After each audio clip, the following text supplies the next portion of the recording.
better off.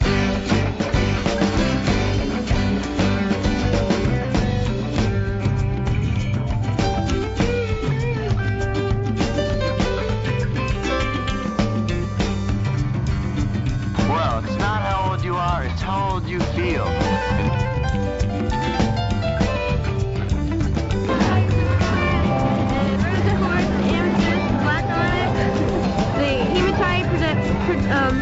What does it do? It promotes sexual intensity. The amethyst.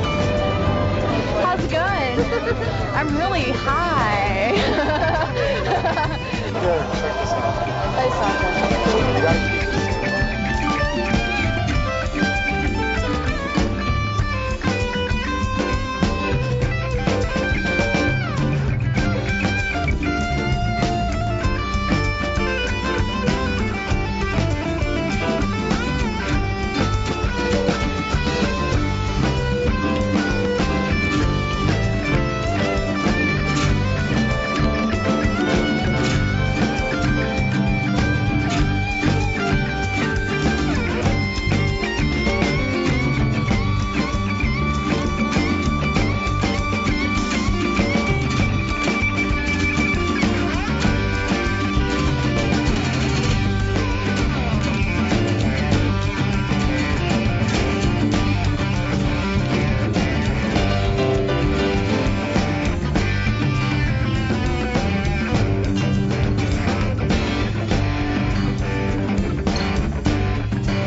Reggaeton is all the rage.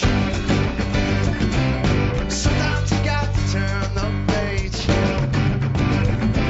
It's like I told you what I said. Baby, I'm better off dead.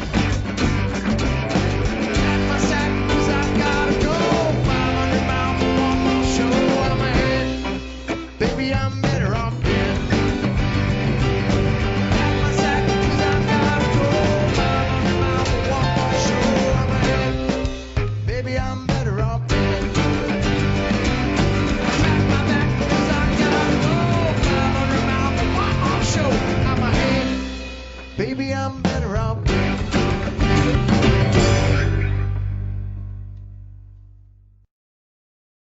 Mark Bode, Better Off Dead, 96.9 Radio Barancho. Welcome to the studio. Mark, how you doing, man? Excellent, man. It's great to be here in Tamarindo. I love it here. It's beautiful. You been spending much time on this side of the water? Yeah, as much as I can. You know, I got to be back in Playa Grande to play almost every night. So, Yeah. Where you playing Grande, folks? oh, the Grateful Hotel. The Grateful Hotel. They love the Grateful Dead, and I have a band called the DeadHeads. Was that what we were just listening to with the band? Yep, and we are the first Grateful Dead cover band out of all the ones everywhere that wrote a song about the band we cover. So that song "Better Off Dead" is about, you know, following the dead, and you're better off just being a deadhead. Yeah, no doubt. Yeah, some people take it out of context. They just hear "better off." I'm better off dead. That's kind of dark. Like, that's not what it's about. Yeah, especially when you listen to it's not a dark song, for sure. so you used to say you're a little older than I thought you were. You look like such a young man, 47 years old. Rock and roll keeps you young. So did you follow the Dead around? No.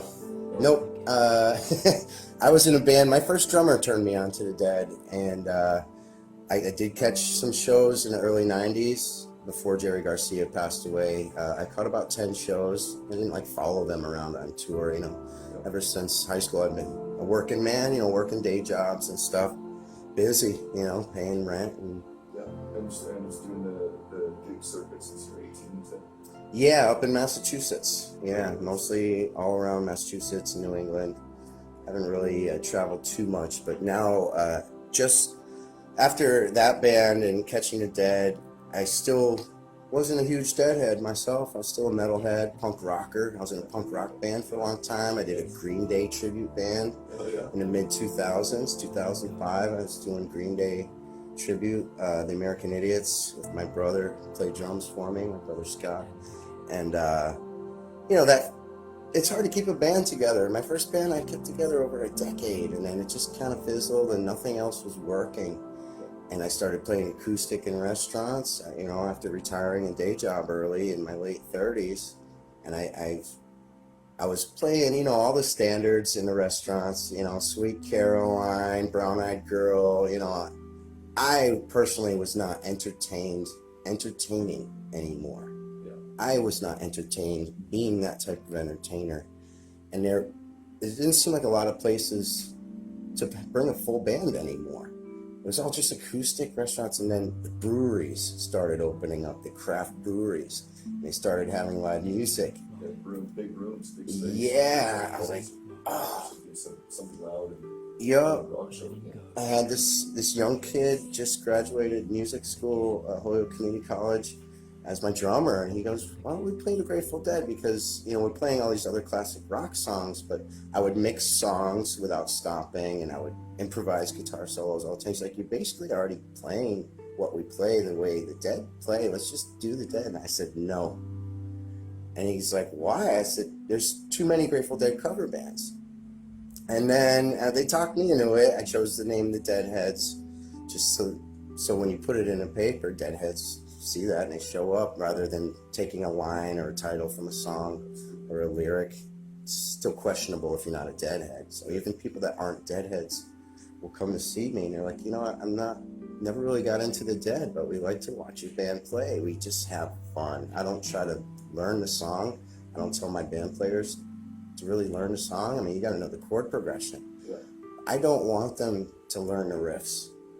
And then what I tell them is, if I'm giving you emotion and energy, and it's a guitar solo time, don't think that it's my guitar solo time. If you want to take it and put in a piano solo or a bass solo, just do it. Feel it out and go. If I'm giving you emotion, I said, please give it back to me. Yeah, so it's very much a jam band for wondering what the Dead were doing. Yeah, I've had some other people, there's some other Grateful Dead cover bands that are around in the area, and I've had some of their members sit in with me, and they're like, it's cool, you kind of producing your own versions of these songs. I'm not arguing with my band members they didn't play something right. And if we always make mistakes, we're human beings. You'll never play a perfect show ever. So, as long as there's awareness, we can talk about it, and nobody gets. Imperfections will make it a great show. Yeah. If you want to listen to a CD or an album, you just put it on and listen to it. Or watch something live, you want to see what's the humanity of the whole thing, like someone. Exactly. You see someone stumble, then you see the band pick them up and recover, and you all fit together, and that's like always been the magic of live music. Yeah, I love when I notice somebody in the audience noticing that, and noticing like me giving a signal, and then they talk about it after. I do meet and greets after the shows and stuff. But the song "Better Off Dead" came about from my entertainment lawyer, Dave Mack. You met him last night. He was with me. He just went home back to the States today. And he wrote these lyrics 30 years ago when he followed the Dead. He used to follow them on tour when he was younger. He was full on Deadhead. Yeah, he's about 60 now, and we made friends about 8 years ago, even before I started the DeadHeads. And then he's like, oh my God, I'm a huge Deadhead. He started following me to my shows. Yeah. He's always there filming and helping me entertain the guests. And he broke out these lyrics and said, let's produce this song. You can be the first Grateful Dead cover band to write a song about the Grateful Dead. Yeah, right on. Yeah, so it's doing well. We got like a good 3,000 views pretty quickly on Facebook, and maybe 1,500 on YouTube so far. We're trying to get it out there and let people hear it. We stole a couple of guitar riffs. The opening riff is from China Cat, Sunflower, and then we go right into Not Fade Away, the Bo Diddley beat. Oh, nice. But in a key of G instead of E, and then we just kind of, you can't copyright a chord progression, so we just put lyrics to a couple of. There's only so many chord progressions that are being used in pretty much all the music that's being made, so Right. try to come up with something new. Usually you think you did, wow, I just came up with this really cool song, so this one sounds exactly like it. Damn it, it does. That happened. They're still arguing about Stairway to Heaven, aren't they? Well, I've heard that original song. It's definitely, it's pretty much note for note, but they didn't turn it into a song. It's just a little bit of progression. There's no lyrics in the original one. It's just, it doesn't go anywhere. So Yeah. it's like, but it sounds cool. Someone needed to take that and turn it into a song. So it's kind of cool that. The Grateful Dead, and the more songs I learn by them, the more I like them. You know, the more I get into them, the more I learn about my fretboard, experimenting. Yeah, you were saying you love solos. I do. I love playing guitar solos. It's really somebody, a fan of ours, saw us and they described us as musicians that we're using the Grateful Dead as a springboard to play our instruments. And like my band members, I tell them to come and just be themselves and just play off my emotion and give it back to me. There's a lot of freedom in the music. It's a great band to do that with.